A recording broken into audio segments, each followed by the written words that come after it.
Барлықтарыңызға сәлем, менің каналыма қош келдіңіздер. Бүгін алмұрт қосылған өте жеңіл бәліш дайындаймыз. Бұл жерде ұнтақ жармасы, оған бірден айранды қосып, екеуін араластырып қоямыз. Яғни бізге жарманы жұмсарту қажет. Грек жаңғағын пышақтың көмегімен ұсақтап аламыз. Жаңғақты қосу міндет емес, бірақ дәл осы жаңғақ сіздің пирогыңызға ерекше дәм береді. Екі алмұртты қақ ортасынан бөліп, ортасындағы қаттысын алып тастаймыз және де өте жұқа бөліктерге турап қоямыз. Алмұрттың орнына алманы да қолдансаңыздар болады. Жұмыртқаға бірден қантты қосып, венчикпен араластырамыз.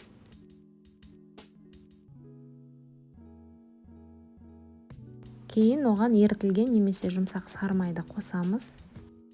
Оған жұмсартылған жарманы қосып, біркелкі масса болғанға дейін жақсылап араластырамыз.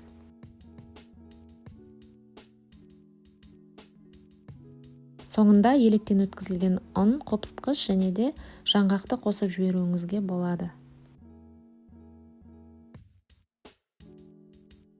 Бәліш формаға жабыспасын десеңіз, ішіне пергамент қоюыңызға болады.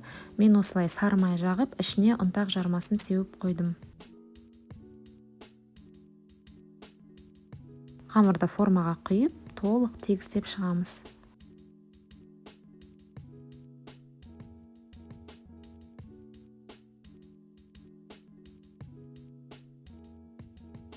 Енді қамырдың бетіне алмұртты тізіп шығамыз. Әрине алмұртты қолданбасаңыз да болады, сізде кәдімгі манник тәріздес бәліш дайын болады.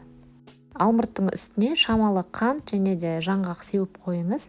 Бұл бәліш 170 градуста шамамен 40 минутта дайындалады. Әрине дайын болуын кәдімгі шпажкамен тексеру керек, себебі орта жері піспей қалуы мүмкін. Барлығы пешіңізге байланысты. Бәлішіміз дайын болды. Міндетті түрде толық суытамыз және де ақырындап формадан босатамыз.